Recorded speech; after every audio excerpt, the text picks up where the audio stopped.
He came here to build his fire, stick by stick, stride by stride, breath after scorching breath, always faster, hotter, higher.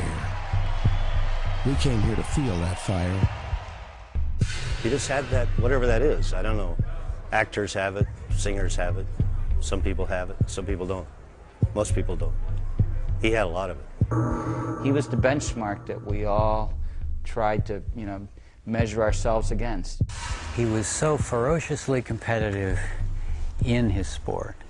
He understood that he was getting close to the limits in ways that few people do. Of all the great athletes that have worn our products on the field of battle, we made a statue of only one of them, and that was Steve Prefontaine. To us, he was Pre. It was more than a name. It was a condition, a fanfare, a heralding of something beyond winning, above the sport, off the track. Pre, Pre, Pre. No one who saw him ever forgot him. Arms and legs pumping out of that last turn, lips pulled back, eyes shooting up at the scoreboard clock. Not at the finish line, at the time. Pre, Pre, Pre.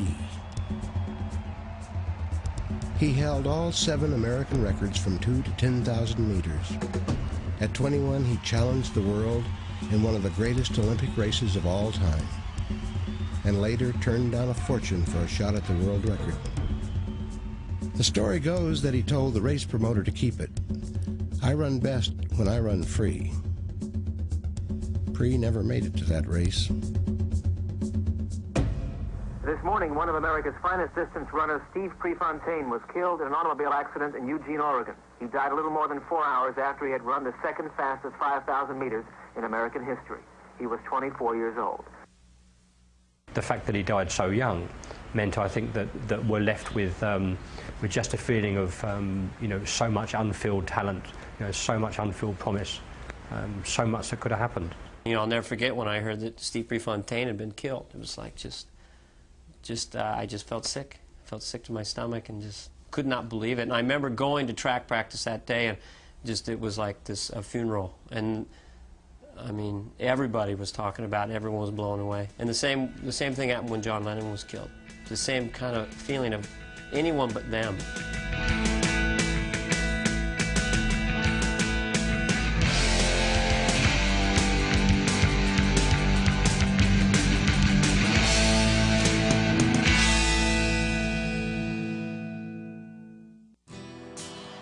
It was the golden age of track and field, the 60s. Runners rose up everywhere. These men were heroes. Spectators flocked to see what was the world's second most popular sport.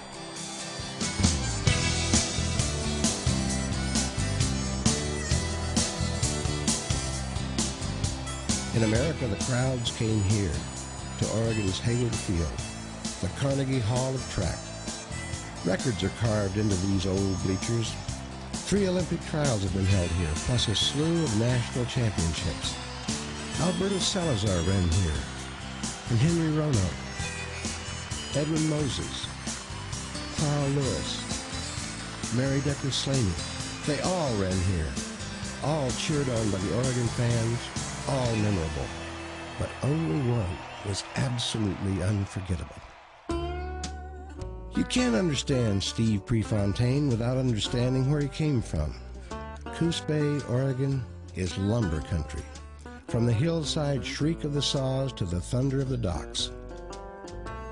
Things have always been tough in Coos Bay. Citizens get tough or get out. Ray Prefontaine was a welder and carpenter in the mills. During World War II, he'd met his wife in Germany and brought her home to the Oregon coast. Ray and Elfrida had 3 children, Nita, Steve, and Linda. Steve was the one that was always chasing the dog, charging out in the rain without a jacket, always looking for some way to prove he was as tough as anyone. In Coos Bay, that pretty much meant sports. But in junior high, young Prefontaine was told he was too small for the head-to-head kind of sports, and that set him smoldering. You either got involved in athletics or you got involved in drugs and something a little less desirable. And he's always talked about he could have gone the other way, but he found something that he was good at and loved, and the rest is history.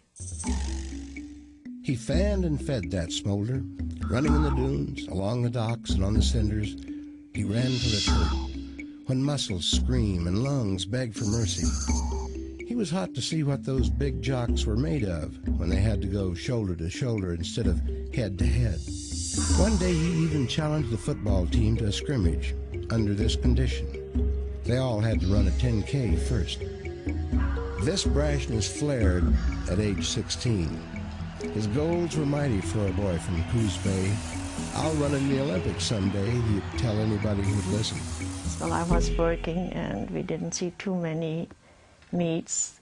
And one day a lady came and said, "Mrs. Prefontaine, you should go to the meets. Your son, it's Olympic stuff." I still remember the words.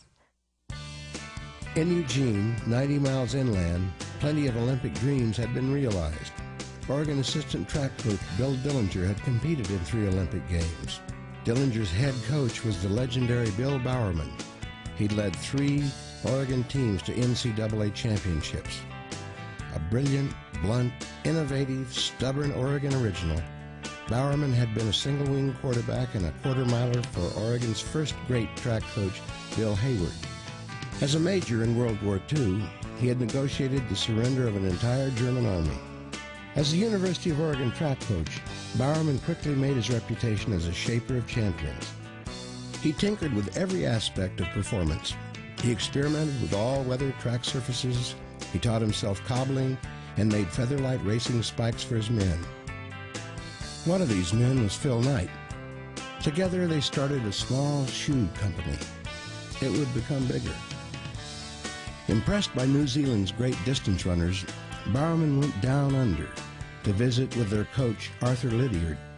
There he saw great numbers of citizens out running, or as Lydiard called it, jogging. He was real big on jogging when he came back from New Zealand and thought that it had application to the United States. And I was somewhat skeptical. I says, "You'll never get Americans to do all that." And that was one of those things I was very happy to be wrong about. But there was different business on Bowerman's mind in the fall of 1968. It was that little hellcat on the coast, Prefontaine. He sent Dillinger to watch him run. That fall I went to the state cross-country meet. It would have been Pre's junior year in high school. I had my binoculars and I was probably a good half mile, 700 yards away from the start. And I saw this guy as they were called to the line to the set position. But it was the look in his eyes, even from a half-mile distance, the intensity that I saw in his face as the gun went off, that I thought, that's got to be Pre. In the spring of 1969, the smolder bloomed into full flame.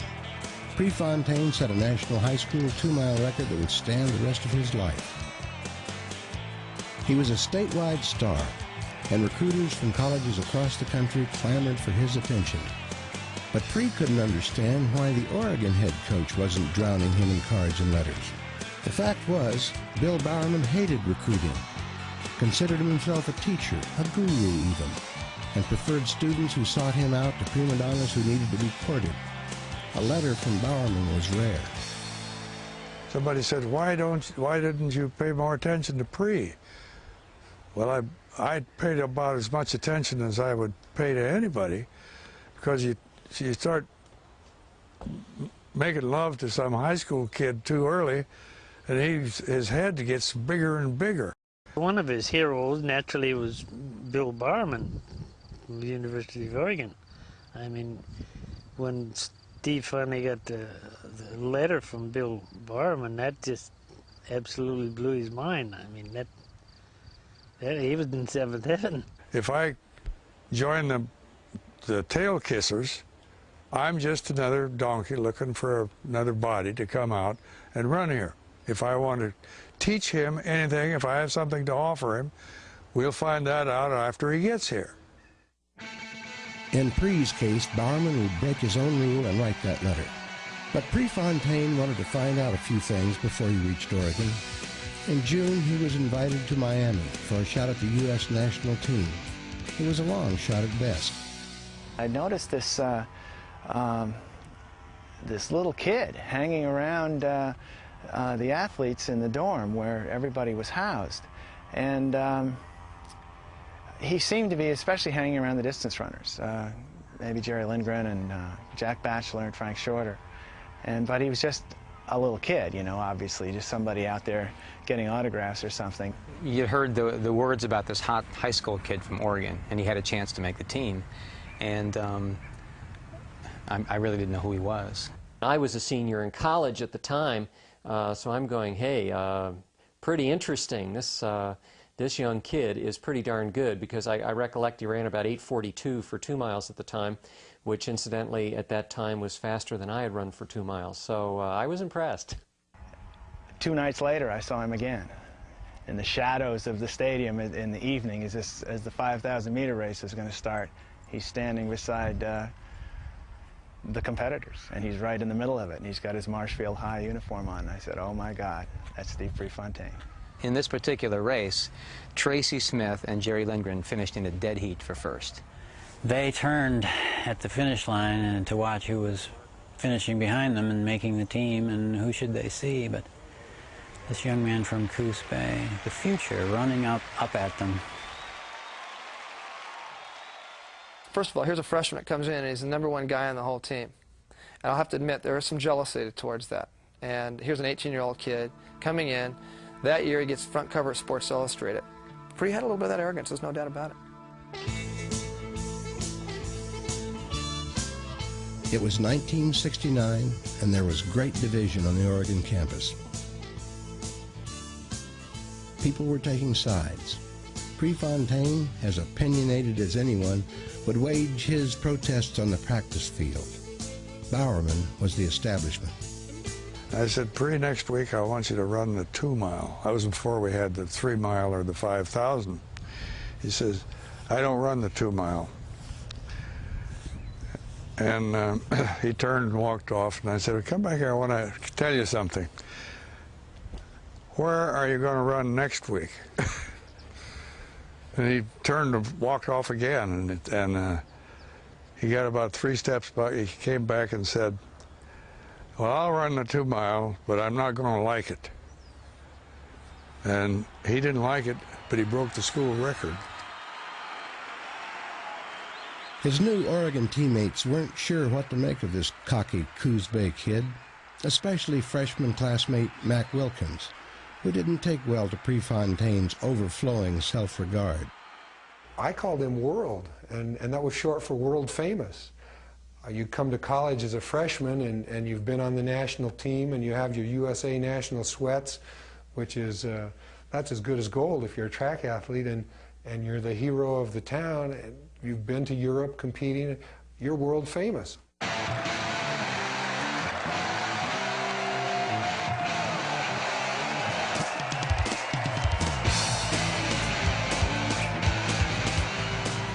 The time that Prefontaine came to Oregon in '69, so much preceded him, I really think set the stage. I mean, you had all of Bowerman's footwear development, so shoes were really getting better. The tracks were definitely getting faster with the experimentation Bill did with all-weather surfaces, so you're getting the benefit of a faster track. And with Bowerman's jogging classes, you had a very educated crowd.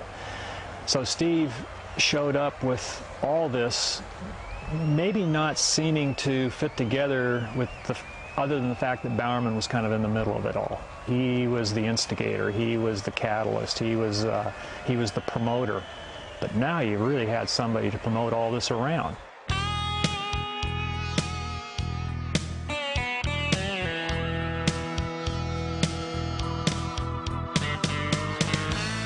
Then you began to realize this guy is bigger than life. I mean, there's something about him that has this ability to absorb all this energy, this electricity that's in the stands, and you were part of it. I mean, you were part of that electricity. You were helping provide some of that was going down to him, and he was providing it back up to you. You remember how loud it was in Kansas for the last half mile of the Prairie Ryan race? The guy said, yeah. He says, it was like that when Prix came out on the field about an hour before his race. To run against Prix in Oregon was a mistake if you really thought you were going to try to win, because Prix not only had confidence, but he inhabited races and competition so much that even though you didn't want to be, you were intimidated by his aura. I was in the zone. I wasn't really thinking about him, his aura. I was thinking about my aura and putting it to his aura.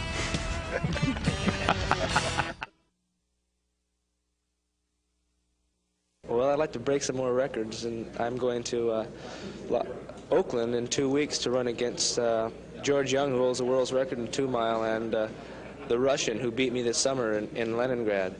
And I'm looking forward to racing those two. Long-term goal still 72 Olympics. Long-term goal still 72 Olympics, yes. As he closed in on his Olympic dream, the kid was becoming the man of American track. In one stretch, he won 21 straight college meets.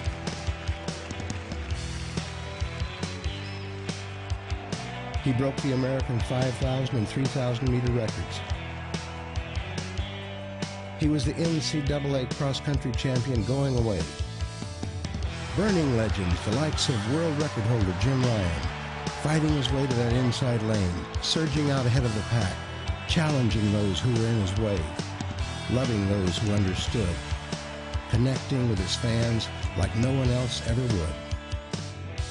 It was like someone meeting a rock star. I mean, for me at that age, yeah, Prefontaine. Could not talk, could not get eye contact, you know, dry mouth, just, it's like, this is my idol. This is what I would like to do, to be able to run like Prix. And yet I was a sad, pathetic joke. Prix was always the first to speak out against what he saw as unfairness. The world of track and field in the early 1970s gave him a big target. I think maybe that's the thing that bothered him the most, was hypocrisy. Because there's a lot of it anyway in life, and there was a lot in the leadership of track and field at that time, and you know, he called a spade. He didn't pull punches, and that's something I always admired. He wasn't politically correct. He didn't know what that meant. You know, he was sort of the villain. I mean, he ripped Los Angeles about the smog, and I hate it here, and I can't run here, and why does anybody run here? And then people would come out and watch him. He turned out to be quite a showman. Showman, hero, rebel, Prefontaine lived on the edge. He was always moving through life in the fast lane. He broke all the stereotypes of distance runners. We were like salt and pepper. You know, I was the bland person. I was introverted. I was married at the time. I was not a party goer. And Steve was the pepper. He was the spice. He was outgoing, extroverted, single, putting the moves on everybody. And we were just like Mutt and Jeff. Prix's out-front personality was an extension of his running style. Prix was a classic front runner. Though he had good sprinting speed, others were faster. To have the best chance of winning, he had to break free of his competition before the home stretch. So he trained. Twice a day, every day. He trained to begin a long, killing drive with as much as a mile to go. He trained to force himself into more pain than any pursuer could bear. You know, he could carry his maximum effort longer and harder than most people could. And anybody got in a race with him knew that there was going to be blood on the track by the time it was through, because Prix was going to run as hard as he could, and if they wanted to beat him. I remember the other thing, he told me one time, he said, you know, somebody may beat me, but they're going to have to believe to do it. Everything he lived for, breathed, believed in, dreamed of was running. Frank Shorter, Jack Batchelor, myself, and a number of other athletes of that era who were distance runners had other things in our lives. I couldn't understand why one of the best-looking girls on campus would come up and ask him for a date 2 weeks down the road, and he said, well, I don't know, I have to check my schedule. But basically all this behavior that may have been abrasive or seemed cocky it was just him being focused and being honest, and nobody else was that focused or that intense. if you're a runner, you're never completely satisfied unless you get a world's record. And I think it's a good indication of what I'm going to be doing this spring. I hope it's a good indication. This is my first meet of the new year, so that's not a bad way to start off the new year again. Did you have the national record in mind, or was this a tune-up for the trials? Well, to tell you the truth, my grandmother went in the hospital 3 nights ago, and I went and saw her Friday morning before I headed up towards Portland. And I told her I was going to dedicate this race to her, and I told her I was going to break the American record for her. You did in style. Well, I hope so. It's not the fastest time in the world, but it's in there anyway. What about the trials? Was this a good tune-up for you, do you think, to get the speed in there? Very good. In 1972, the Olympic trials at Hayward Field would boast a strong field of Olympic hopefuls. 800-meter world record holder Dave Waddle, world record pole vaulter Bob Seidman,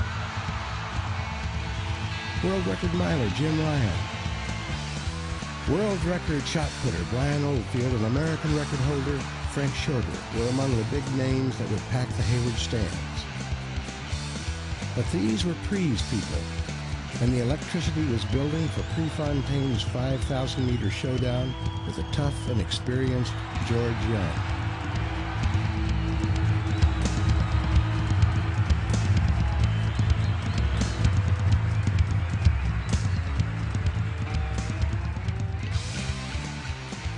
At one time, I remember standing in the middle of the field and yelling at Pre as loud as I could and not being able to hear my own voice.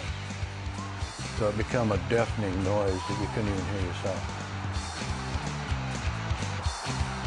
Pre's relentless pace left Young far behind. It was a new American record of 13:22.8, just 6 seconds off the world mark. In celebration, he grabbed a Stop Pre t-shirt and blazed a victory lap before the dazzled and frenzied crowd. Your strategy this evening, was it to go as fast as you could, and were you able to do that, or what was it? I was actually slow at the 2 mile mark. I was supposed to be 8:40, and I was 8:46, so I was slow. I realized I better pick up the pace, otherwise something might happen. Who's foremost in your mind in Munich? Well, there's a lot of them. There's going to be 12 people in the final event, and if I'm there, there's going to be 12 people that could win it. How do you feel? You're number 1 now. Well, all I can say is I hope I can stay fit, and if I can run like this in Munich, I think I'm going to be pretty hard to stop. Could anyone stop Pre? That would be a question soon answered in Munich, where the world's toughest runners awaited the outspoken kid from America. Steve always sounded confident. He would not say, well, I'm just going to wait and see what happens. He would get out there and make predictions and name names. You know, he'd shoot off his mouth, and then it would end up running in Europe, and he'd wonder how the hell it got there, and it wasn't quite what he said or wasn't quite what he meant. I mean, he attacked the whole amateur athletic structure every other day. There was big headlines in Finnish papers, and you know, there was an interview of Steve Prefontaine, and he said that I gonna run the last mile 4 minutes, and I gonna win 5,000 meters. I certainly always felt that the problem he had was he didn't come and race us enough, and I felt that he was very, very good in America. And I can always remember talking to him later, in Munich for sure, and he said to me, I'll run inside 4 minutes for the last mile. And I always got the impression that he thought he was the only one that could run inside 4 minutes for the last mile, whereas I knew I could, but I also knew 4 others that could as well. Well, you can look at it 2 ways.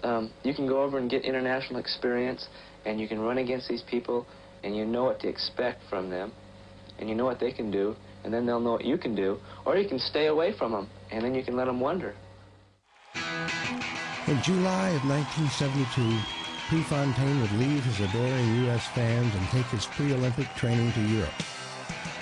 In a series of pre-Olympic tune-up meets, Pre would set fire to yet another American record, this time on foreign cinders. I'd have broken the world record if I hadn't run the 1500 last night, he claimed in boastful innocence. We were in Oslo, Norway, and I was sitting up in the stands, and he and Bowerman were out doing a workout all by themselves in Oslo Stadium. And Steve went out, and for his he warmed up, obviously. The first thing he did in a workout was he paced himself to a 4-minute mile. And he went out very even split. I had a stopwatch, and it was a 62 flat, 3 flat. I think it was 4:00 point something. And then he did a ladder. Then he did his workout. But it was like, was he ready for the Olympics in '72? He sure was. Midway through the 20th Summer Games of Munich, all Olympic innocence went up in flames. The Olympics would be forever changed. There are men with guns beginning to train those guns on the rooms where the 2 heads were sticking out a moment ago of the Arab guerrilla lookouts. This is happening now, if you can possibly believe that, at the games of the 20th Olympiad. 7 Palestinian terrorists had slipped into the Olympic Village, invaded Israel's wrestling team's quarters, killed 2 team members, and took 9 more hostage. The terrorists airlifted the hostages to a small airport. There, German sharpshooters opened fire, but the terrorists detonated their explosives. All hostages were killed. The eyes of the world, once reserved for national spirit, fell upon grief and terror. The remaining Olympic events were postponed for a day. Every athlete had to search his heart for the courage to go on. Prix had the courage, but his stride had been broken. They closed off the Olympic Village, and I remember going to one of the isolated areas in the Olympic Village and having Prix climb over the fence and get out of there. And I remember one day taking him into Austria the day of the kidnapping just to get him away from it, and he was quite upset. In fact, it felt like he did not want to run in the Olympics, that this is not what the Olympics were about. The initial reaction amongst all of us, we were all rooming together in the same room. We could look out from our balcony and see the room where all the Israelis had been housed. We could see the masked gunmen outside the rooms on their balconies. We all would stand there and look over on that day, and we thought early on that, you know, nothing's worth this. Nothing's worth human life. You know, I felt very, very bad, very emotional, and it was very easy for me to make a decision to go home. I mean, the Germans called it die Heitere Spiele, which means the happy games. It was supposed to be one party. Well, I think if you have a party and people get killed, you don't continue the party.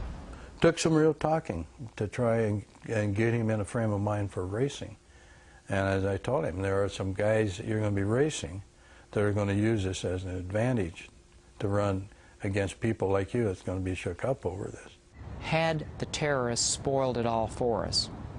And the resulting answer among all the athletes was no. We're going to continue with this. We're not going to let the terrorists steal this from us. But it is Prefontaine and Poetemans setting the pace. The others will have to catch them. Norpoth. After a day's postponement, Prix would run for his Olympic life. Only 2 runners from each heat would be guaranteed a place in the finals. 3 great runners right now, and only 2 of them can be sure of the final. Prefontaine and Poetemans shared the lead, eventually leaving Norpoth behind. Once sure of securing a position in the final, Prix saved himself and coasted in, while Poetemans finished with an Olympic record. He liked very much to race, and also to take the pace, and he's never waiting 5 meters, always up. He was passing very quickly and straight away, not looking after, going. There are the 2 men who move to the final. Emil Poetemans of Belgium, Steve Prefontaine of the United States. Step 1 has been taken by the confident young man from Oregon.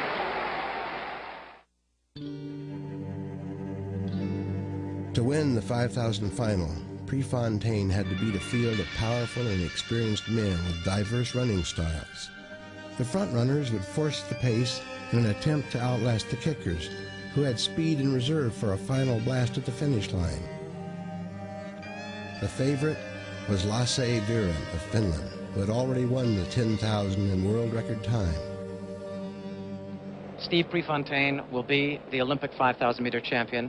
I think he will break the world's record at 5,000 meters, but I think he will have to do it in Montreal, because today Steve Prefontaine, 21 years old, is running up against the very big boys. But one thing is for sure, that at that period, there were some very, very classy individuals in the 5,000 and 10,000 metres around. I mean, Vartanen, Viren, Puttimans, Prefontaine, myself, Stewart. There was so many characters in it, larger-than-life people in it. All young pretenders, you know, waiting to take over and wanting to be the best. And they were the superstars of the track. I mean, there's no question about that. I think that Stewart's prediction of the last mile in 4 minutes is not unrealistic. That is what Steve Prefontaine will have to run if he's going to win this event today. And that was how I saw it, really. I thought it'll be hard, it'll be a very fast race, and it'll probably be down to Viren and myself, with Prefontaine trying to chase us down in the last kilometre. Prefontaine told me the other night, or about a week ago, standing in the lobby of the Sheraton München Hotel, he said, what I'm going to try to do is work it out so it'll be a pure guts race at the end, and if it is, I'm the only one who can win. I certainly felt that Steve Prefontaine was very capable of winning that race. I mean, he had run some really capable races that summer leading up to that, and I just felt that there were other certainly outstanding runners, but that he could do it. Now David Bedford has decided to get into it. Boy, what strategy must be going out there? This is the thinking time, isn't it? Nobody was thinking during that first mile. I was stunned, I was appalled at how they walked through 2 miles. And just as right now, I was speechless. I kept yelling at the TV for Steve, run, take the lead, or whatever, go for it. And Steve Prefontaine is going to take the lead. 1 mile to go. 4 laps to go, that's it. Pre has got to run that 4-minute mile now. He's got to. No man at the age of 21 has ever won this long, tough, and thinking man's race, the 5,000 meters. Viren taking the lead. Viren up there ahead of Steve Prefontaine. And Stewart, here comes Gammoudi, up even with them. They're really going to pick up these next paces. Now this is Viren's moment. This is when Viren makes his long drive. Lasse already had done the world record, so he had confidence on his kick too. But he didn't have a specific tactic. He just wanted to be ready when the race really starts. Prefontaine going for the lead again. It's become a tense duel now. This could be a great race, a historic race. Let's see if it develops that way. Pre is running a gutsy race. What a kick he's putting on. This is 600 yards to go, and he's trying an all-out kick. I always thought that the type of runner he was going to be difficult to beat. But because of the type of runner he was, people like myself and certainly Viren, we would be very difficult for him to beat because we were pretty strong, but we were very fast. It's going to be a last lap fight. Gammoudi has moved into third. Here's Viren going for the lead. It seems impossible that Prefontaine can outkick Viren. Or Gammoudi. Vartanen is no place. Vartanen will not be a factor with his fabled kick. Gammoudi Viren is going for his second gold medal of the games. Mohamed Gammoudi is right with him, and so is Steve Prefontaine. The kid is showing all the guts in the world. He's hanging in there with the kickers. Prefontaine going for the lead with Gammoudi. Viren is still there. Here comes Prefontaine.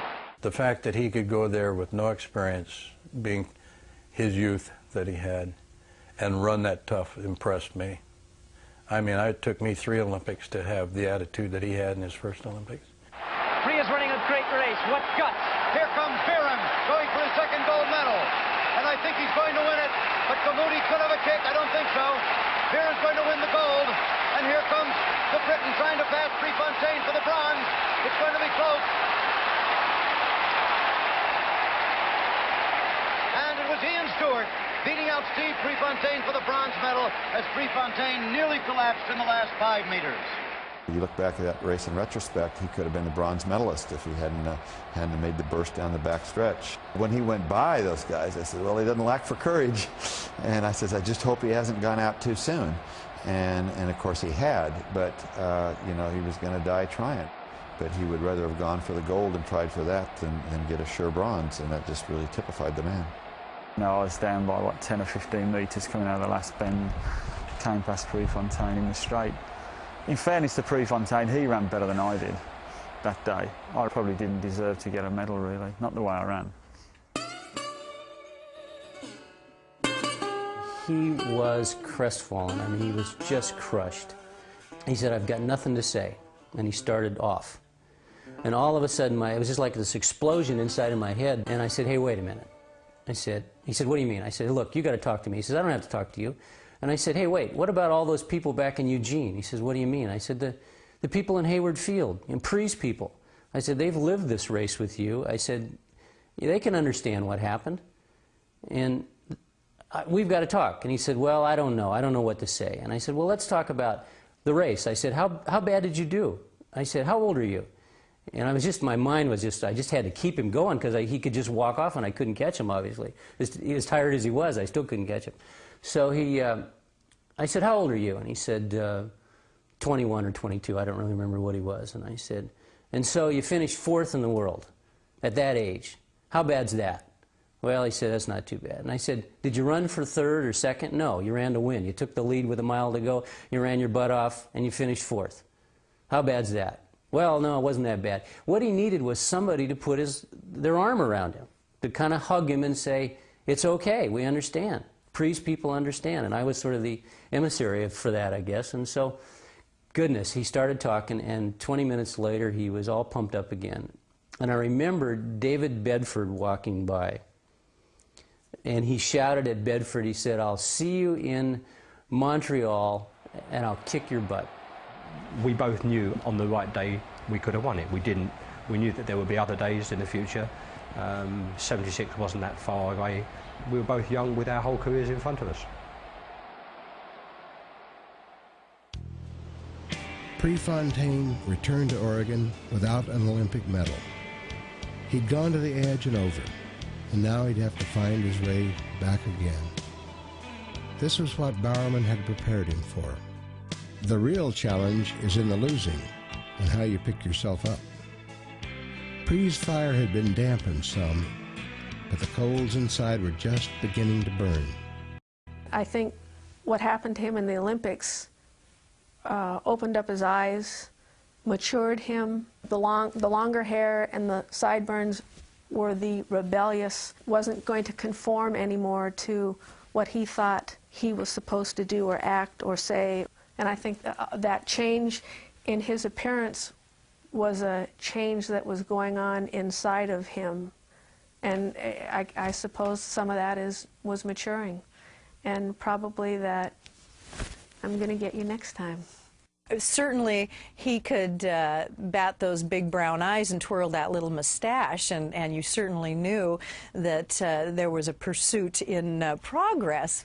And I liked that I felt that here's this guy, this stallion of a runner that will take the time to encourage me, who's kind of a novice of a runner.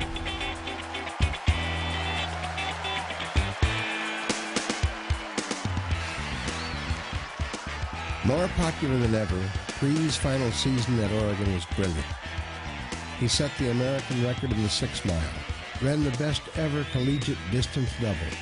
He won his 4th NCAA 3-mile title, a feat never before accomplished by a collegiate runner.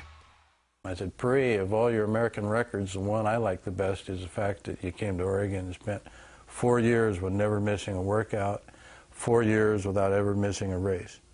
He says, "Coach, I got to tell you, there was a few Saturday mornings when I really didn't feel like running, and then he said there were a few races where I had a sore throat or cold, and I knew if I told you, you wouldn't let me race, so I wouldn't tell you." His college days behind him, Pre fumed over the predicament of the American track athletes. It was the AAU that would feel the brunt of his anger. Though Pre drew tens of thousands of paying fans to stadiums all over the world, he lived on food stamps, travel expenses, and the AAU's allowance of $3 a day. It was like the grapes of wrath of track with his trailer. I was very surprised when I came to Eugene and confiding in me that he was on food stamps. It was like one of the world's best athletes, and it was quite a contradiction. So, and actually quite a testimony to the way he was, and it was fun. He was a true warrior. You know, the thing that I've thought about him is what he did is he hung it all out all the time. I mean, the race that I remember the most, the race against Dave Waddle, to raise money to build a stadium. He sets himself up as the perfect rabbit. And he said, you know, he said, why don't you come up to Eugene before we go over to Scandinavia, and we'll run a mile together and we'll try for the world record. He says, I'll lead you on the way, you'll have a great time. This was 5 days before the race was to be held, and within a 5-day period of time, they put together a beautiful race, a major meet. The stands were simply packed. You know, you're in Pre's backyard, and to get on his home turf and to run against him was just a thrill. And Steve led the whole race until 200 meters to go. When he said, we'll go after the world record, he put me in a great position for a great time. Here's Steve, you know, the ultimate in pace setting, was going out and charging ahead and still running a great time, and he obviously wanted to win too. He couldn't run with Dave Waddell in that situation, and he knew it. He set himself up, set Waddell up, and got nailed, and everybody went home happy. And it was how many of us have that kind of guts and that kind of presence to do that? Waddell, the 800-meter world record holder, had just missed the mile record. Pre was just a second behind. Not bad for a guy who wasn't supposed to be a miler. Steve forced me to be a rebel. We were outside of the governing body. We were supposed to run in an AAU meet in Germany and Italy, Russia, and they started out in Africa. And we bypassed the African meets. And I can remember just feeling so proud when I'd walk into the team meeting when we gathered together in Germany with Steve. And here Steve and I are walking in, you know, in open defiance of the AAU. They're saying, you better get down here or else. His off-the-track shots at the AAU became more public. To hell with the love of country, he was quoted. The U.S. expects us to win medals at the Olympics, then forgets about us the other 3 years. When you'd go to a European track meet and, say, an obscure Italian hurdler would come up and say, hey, let's go get our money and go partying. We'd go, what money? And we'd find out that our federation was getting our appearance money, and athletes from other countries were getting theirs. Pre was an angry voice for athletes' rights. He was always in trouble with AAU officials. He really grabbed that situation by the balls, literally, and confronted the AAU, this old Grand Marshal school of a bunch of old stuffies, and brought up some real uncomfortable situations. They tried to tell him which races to run, and if they weren't the races against the very finest competition, if they wanted to run dual meets against Poland and he wanted to run against New Zealanders or Finns, and very few as they got better and better who could give him a good race, then we had a conflict. Over the next year, Pre would set 5 new American records. Despite his feud with the AAU, he's the most popular track athlete in the world. Well, I don't feel I'm any worse off than I have been in the past. I've caused them probably a lot of embarrassment and a lot of trouble, but I'm not really trying to get under anybody's skin. I'm just trying to bring the problems to a head and an understanding to make the people of this country realize what's happening in amateur athletics. And what's happening is that the amateurs do not have the same benefits as, let's say, the Europeans. And I just like to bring this to the acknowledgement of the public. Running doesn't pay your bills, so you've got to make a lot of sacrifices to be an amateur sport in this country, considering it's so professionally oriented.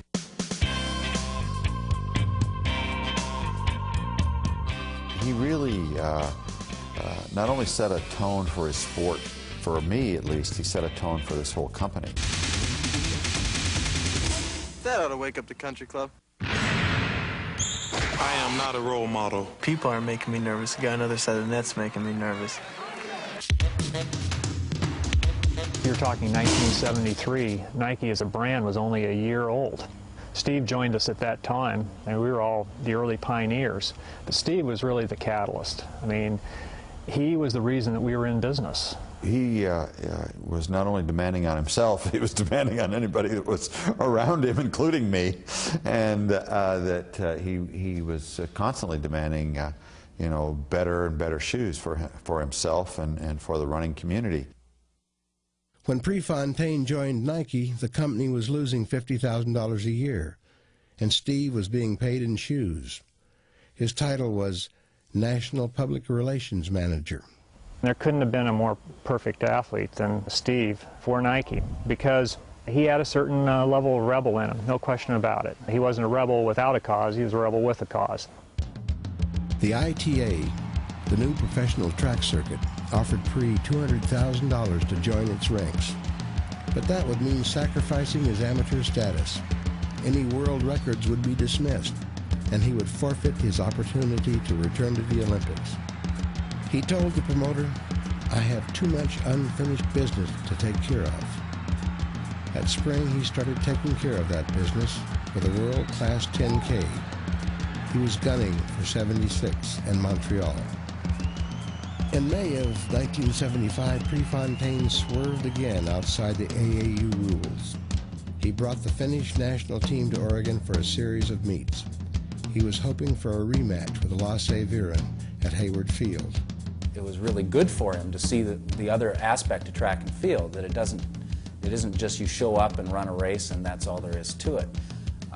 On the other hand, I think his main motivation for that Finnish tour was to get the Finns over here during his prime season and just drum them into the track. And of course, at the last moment, Viren wasn't able to make it, and that kind of soured him a bit. But being Prix, he recovered, and it was a very successful tour. Well, we had a very simple telephone call. He called up and said, "Gee, I really need you to come out and run this race because Viren's backed out, and he's not going to be there." And my response was, "Sure." Despite Prix's disappointment over Viren's cancellation and the stress of organizing the meets, he just missed the American record, easily outdistancing Shorter. I felt pretty incidental, really, in that last race, even though I finished second.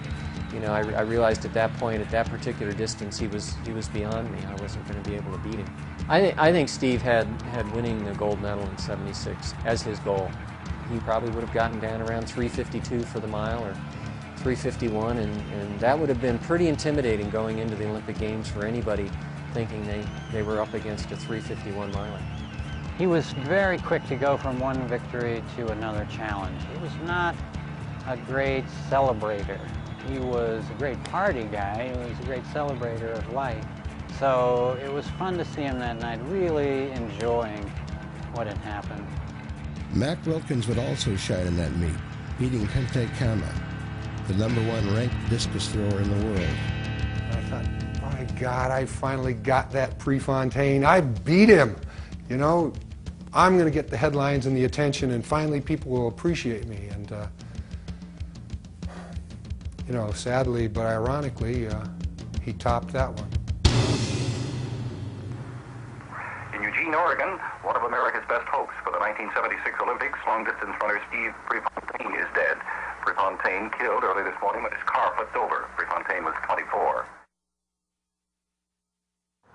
There was a party at Jeff Hollister's that night, and I remember remarking to myself at the time how relaxed he was, how relieved he was, how he really was able to enjoy things, I thought, better then. It seemed to mark a real change in him.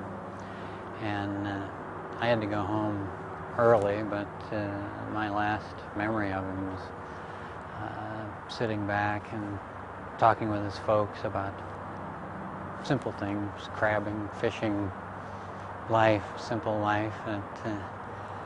It's not a bad last memory.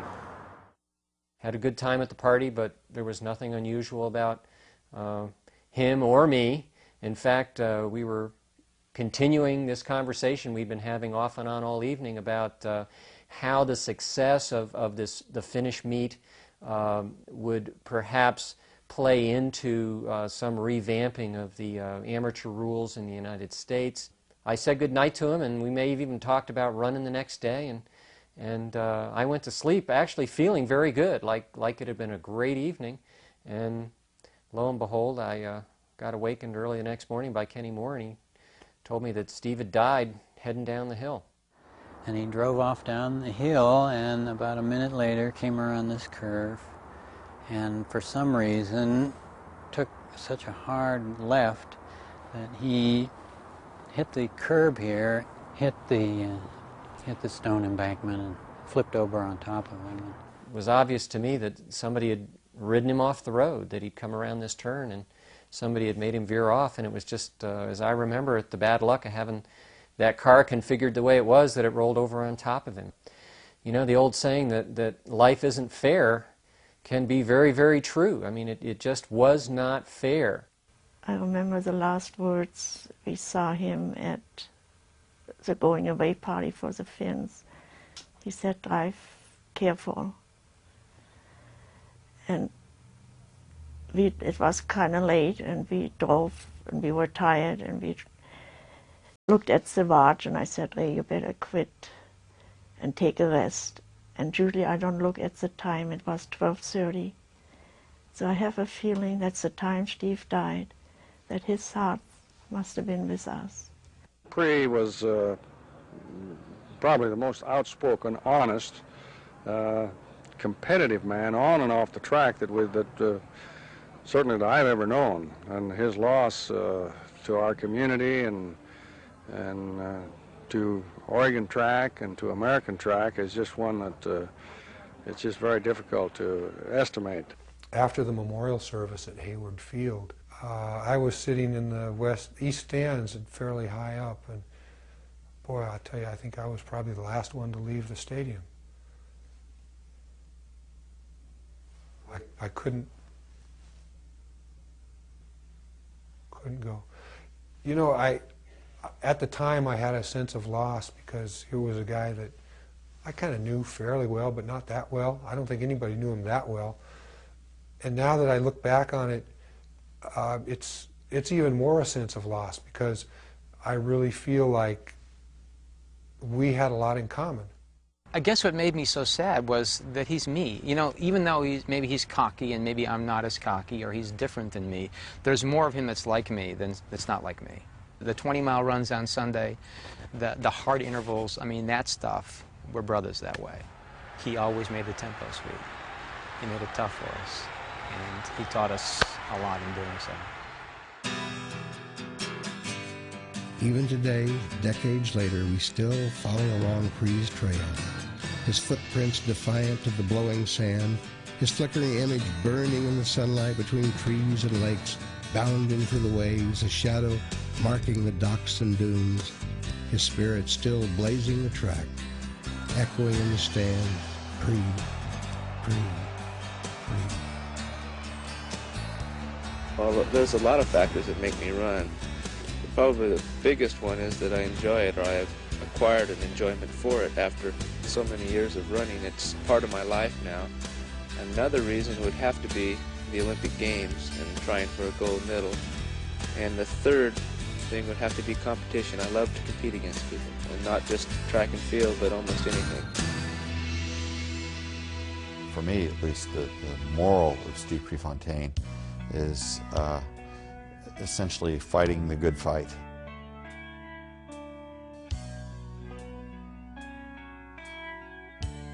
He was probably one of the bravest, and he might eventually be the best. He's probably the greatest runner America never had, because he never had his day, and that's the sad thing.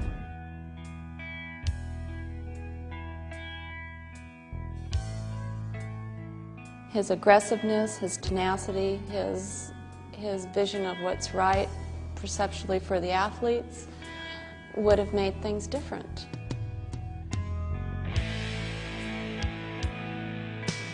Today, there's life in track and field. Things have changed, and I hope Steve, if he was alive, he would have seen what happened today. And he would see the fruit of what he was fighting for the athletes in this country and all over the world.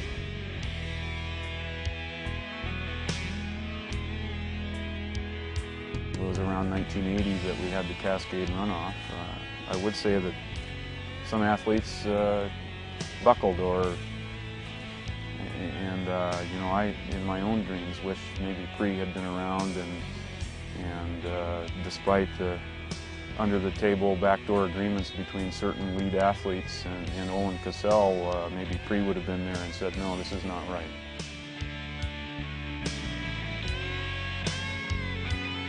Watching him race, to me, you can see him push. You just see that desire.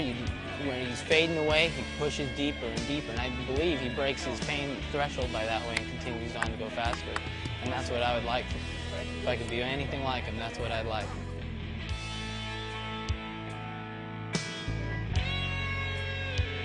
And it seemed like whenever he came out onto the track, the sun came out. And whatever gave him all of the drive, I don't know, but I'd like to buy it and sell it.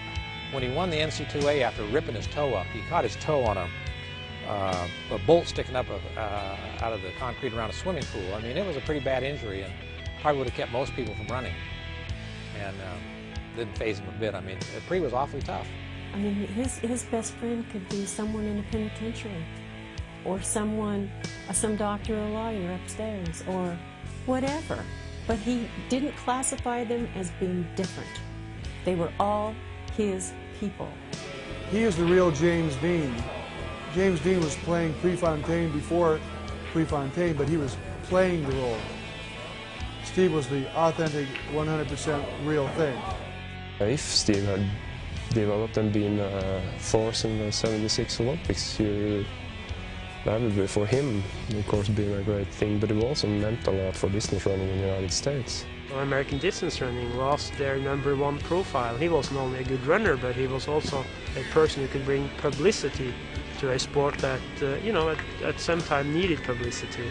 So I think American distance running was both a good runner and someone that would have been valuable to the sport through his character and through the way he was. I was on a run with him one time, Steve, and just he and I were running down Franklin Boulevard, and I jokingly referred to him as the Muhammad Ali of track, and he kind of mumbled something to me at that time. But I was kind of joking with him, but in a joking sense, it was a compliment because, you know, as you know, he's very talkative, but he could back his words up. He just like Ali. What's really awesome about Steve was how tough he was. You know, mentally tough, physically tough. And I like to think of him as an Oregonian, he's a Wagger. He belongs in the Stomper family. You know, sometimes a great notion. Oh, he'd probably be in the Oregon Congress right now, being really pissed off about the education of kids in Oregon and the way things are run, and just kind of generally mad about all that kind of stuff. When was the last time you really did your best and you got through and you said, God, I did my best? That's Steve Prefontaine. He got on the track. He did his best every time, every day. He showed up every day. He worked out every day, and the results was he was the best there was. What a message.